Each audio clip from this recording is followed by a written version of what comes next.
Friends, Ram Ram, जय श्री कृष्ण। आपका स्वागत है आपके अपने चैनल में ऑनेस्ट रिएक्शन में। फ्रेंड, मैं रूपॉल आज मैं जिस पे रिएक्शन दूंगी। फ्रेंड, ये खान सर का वीडियो है और अभी कोई ये 15 घंटे पहले ही आया है फ्रेंड्स।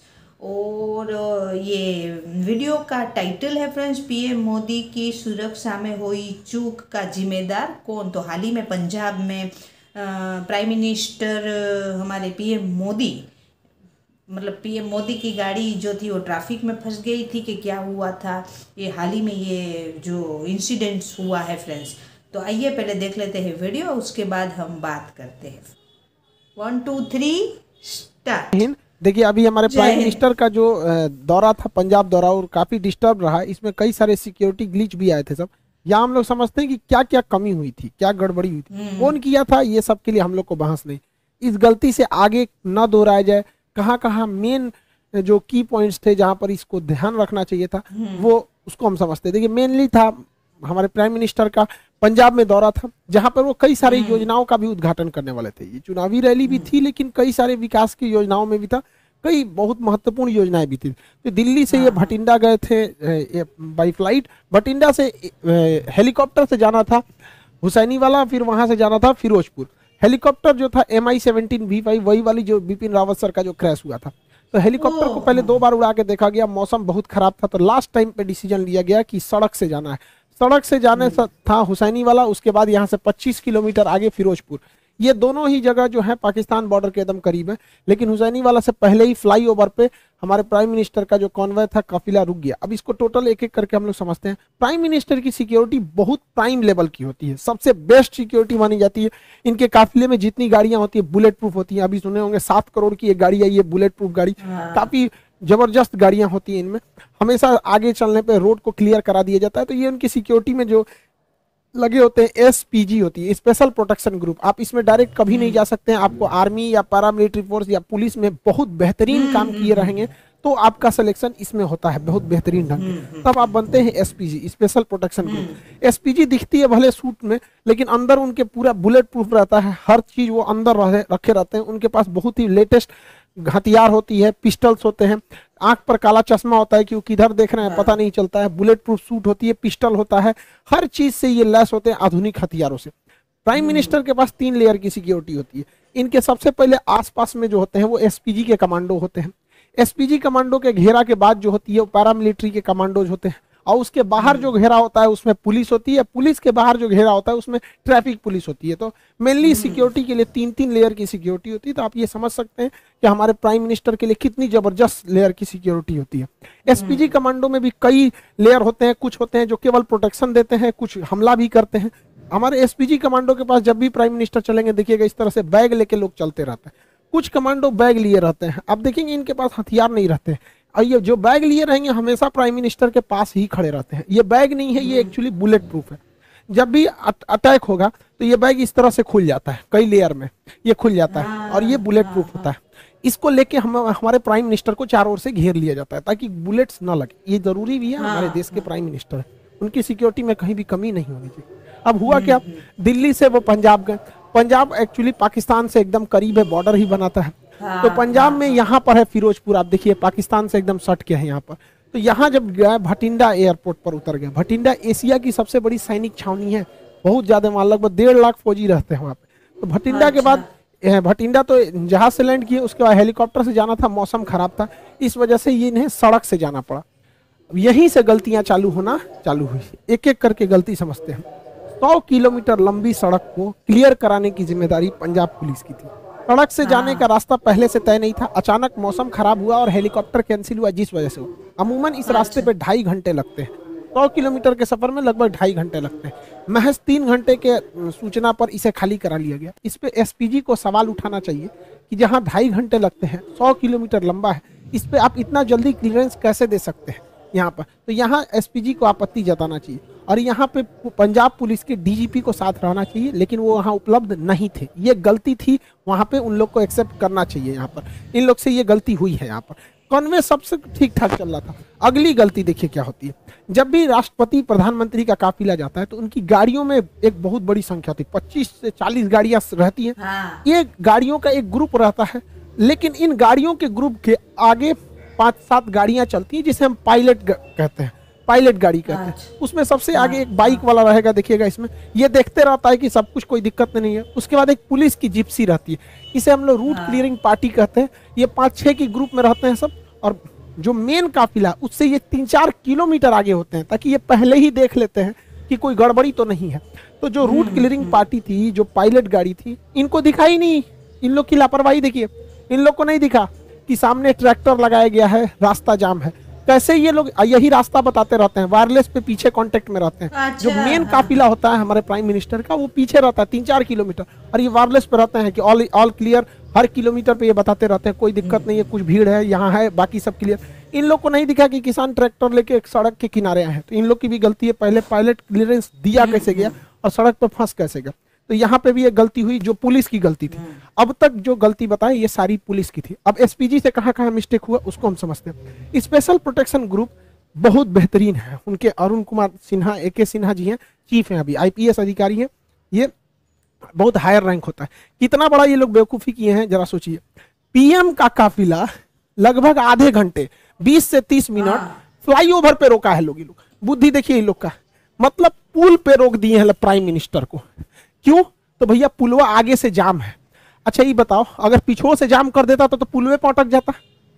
अरे भैया, अगर आपको 20 मिनट रोकना था, आपको लग रहा था जाम है, तो थोड़ा सा पीछे आके रुकते हैं। पुलवा पे चढ़ के काहे लिए रोके हैं? फ्लाईओवर पे हमारे प्रधानमंत्री को रोक देंगे भाई? ये NSG SPG से सवाल होना चाहिए कि, और ये प्रोटोकॉल में लिखना चाहिए, हिस्ट्री में जो डिफेंस है उसमें पढ़ाना चाहिए कि किसी भी प्राइम मिनिस्टर, राष्ट्रपति या VVIP को फ्लाईओवर पे नहीं रोक सकते। यहाँ 20 मिनट रोक दिए। अगर दोनों ओर से प्रदर्शनकारी के रूप में कोई और अभी आ जाता, क्योंकि ये बॉर्डर से एकदम महज 20 किलोमीटर यहाँ से पाकिस्तान आ जाता है, पाकिस्तान की सीमा चालू हो जाती है, तो काफी करीब है। और नीचे से अगर फ्लाईओवर को उड़ा देता सब, कोई ID या विस्फोटक लगा के, तो सारा काफिला नीचे चलाता है यहाँ पे। ऐसा तो दिमाग लगा रहे हैं लोग। भाई आप थोड़ा सा पीछे हट जाते, सड़क पे रहते, कभी कुछ होता तो भाग तो सकते थे इधर उधर। फ्लाईओवर दोनों ओर से जाम हो जाता, कहाँ जाते हैं आप लोग? यहाँ पे गलती SPG की थी। आप लोग को जवाब देना चाहिए।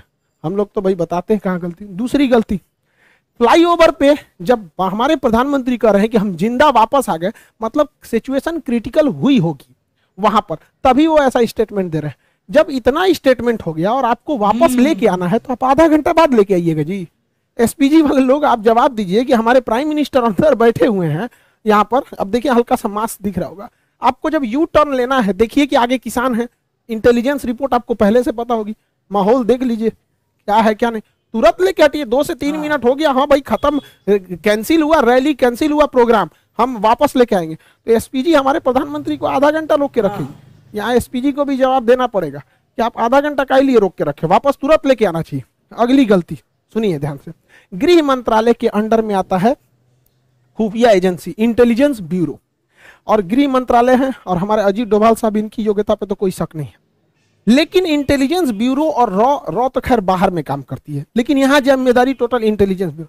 ये इंटेलिजेंस ब्यूरो को ये पता होना चाहिए कि जब जहाज हवाई मार्ग से मार्ग जब कैंसिल हुआ है, तो जो रास्ता जा रहा है वो ग्रामीण मालवा होके जा रहा है भटिंडा के लिए। भटिंडा से ग्रामीण मालवा होते हुए ये हुसैनी वाला और फिरोजपुर जा रहा है। और ग्रामीण मालवा का जो क्षेत्र है वो एकदम हॉट पॉइंट बना हुआ है प्रदर्शनकारी के लिए। तो इंटेलिजेंस ब्यूरो ने कैसे क्लियरेंस दे दिया कि अभी देख रहे हैं इतना बड़ा प्रोटेस्ट हुआ था, इतना बड़ा भीषण कई घटनाएं हुई। अभी किसानों में भी कुछ रोष था जो लखीमपुर की घटना को लेकर, ये सब।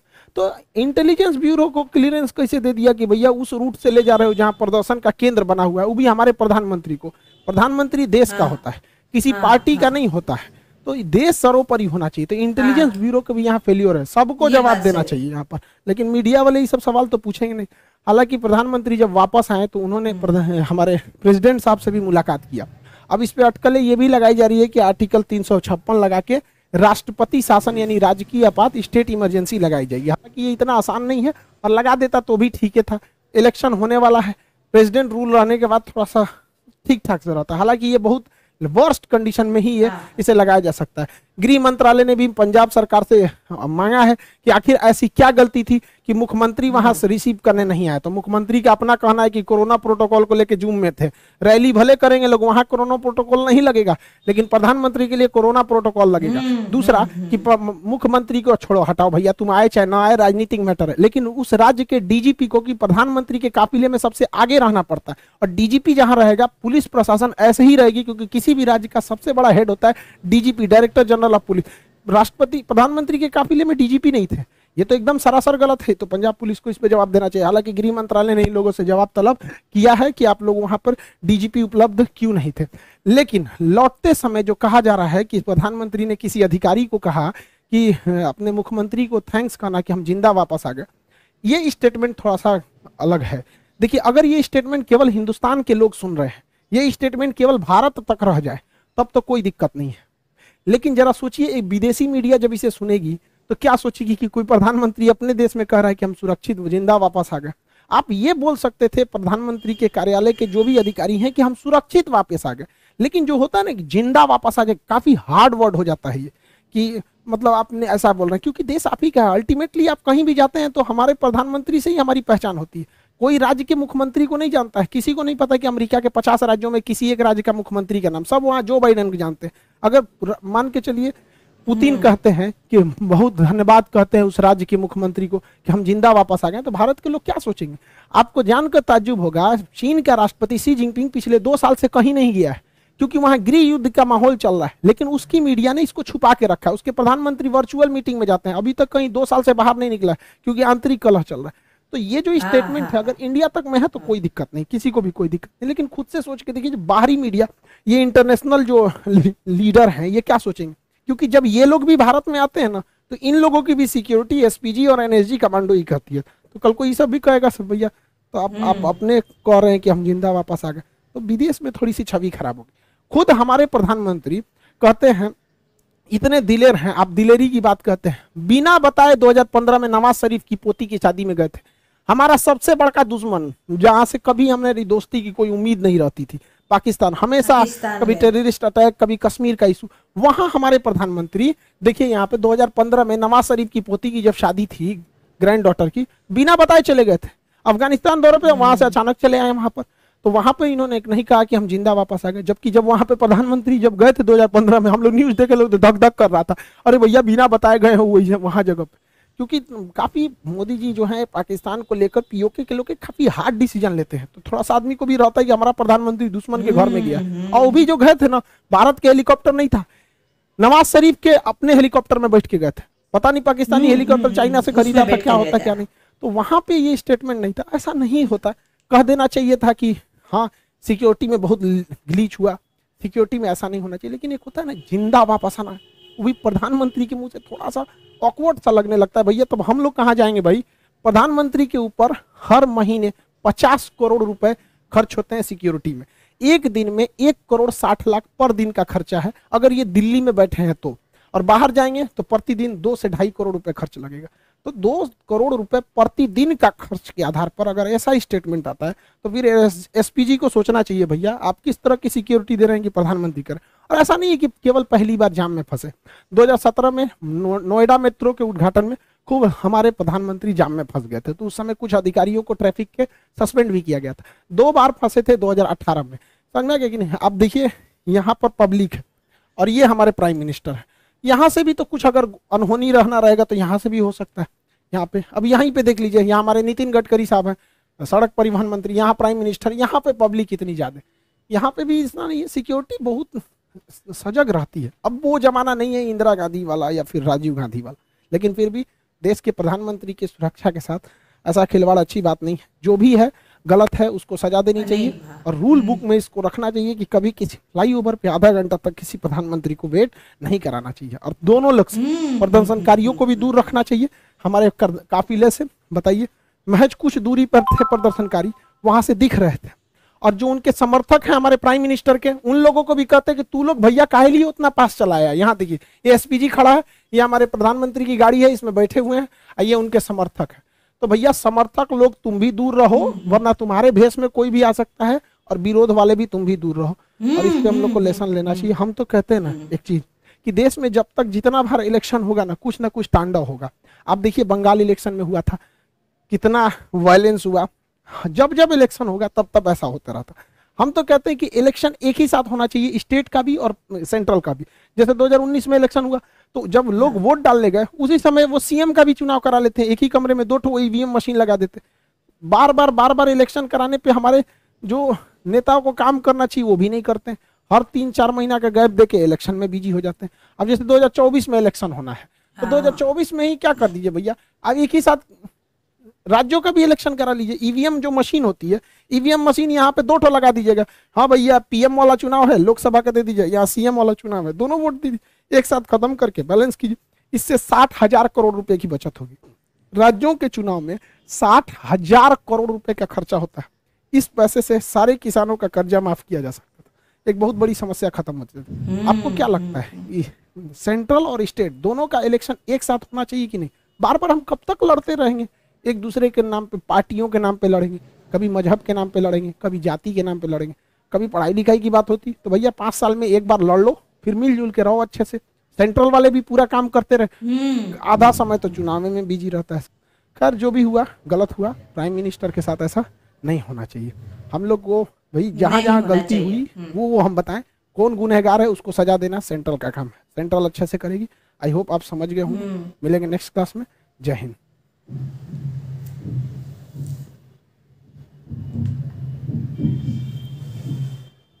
हाँ फ्रेंड्स, तो ये वीडियो थी हाल ही में जो पंजाब में हुआ है।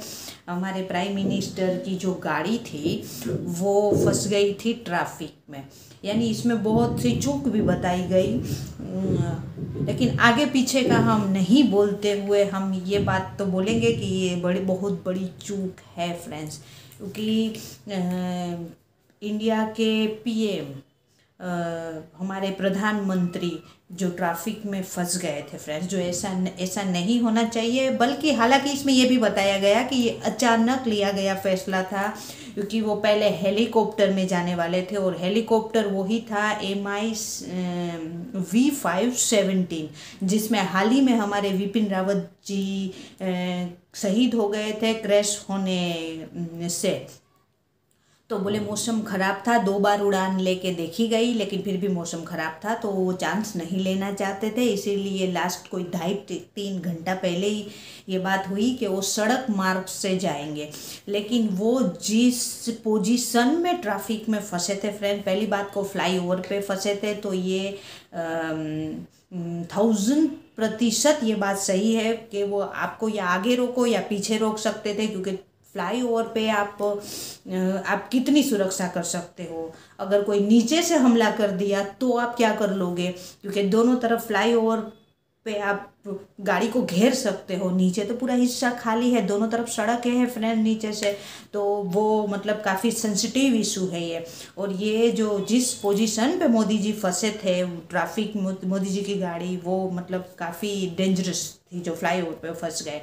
और सेकंड डेंजरस ये चीज़ थी कि जो वो गांव में जा रहे थे वो जो गांव है वो पाकिस्तान बॉर्डर के पास है, तो वो भी काफ़ी डेंजरस ही सिचुएशन है। कोई हमला कर सकता था, ये कर सकता, वो कर सकता था, नहीं ये सब नहीं होना चाहिए फ्रेंड।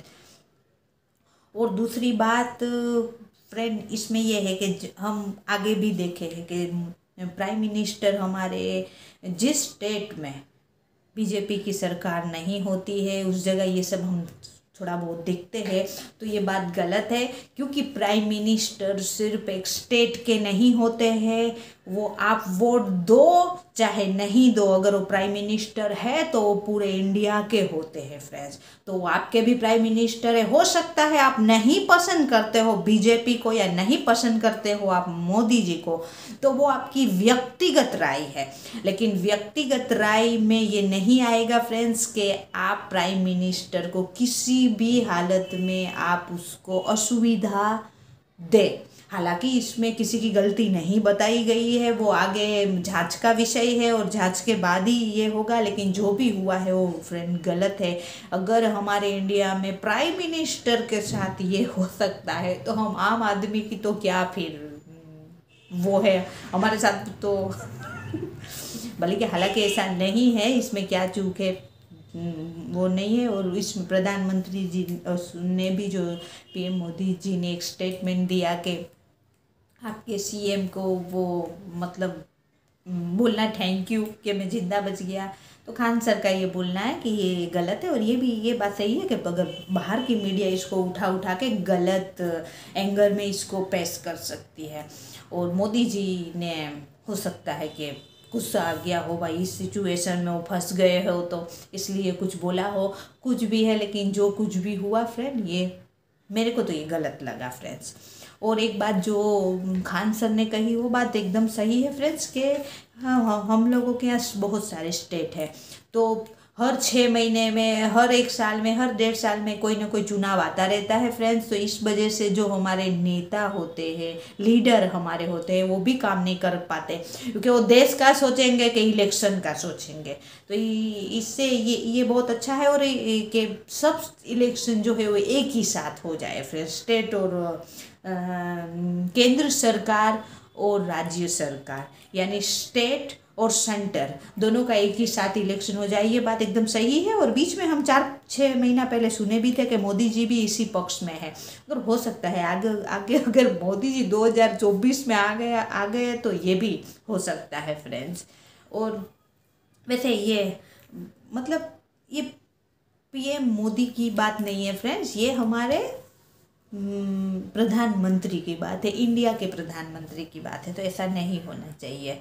तो जो भी है वो आगे उस पर जांच तो ज़रूर होगी फ्रेंड्स।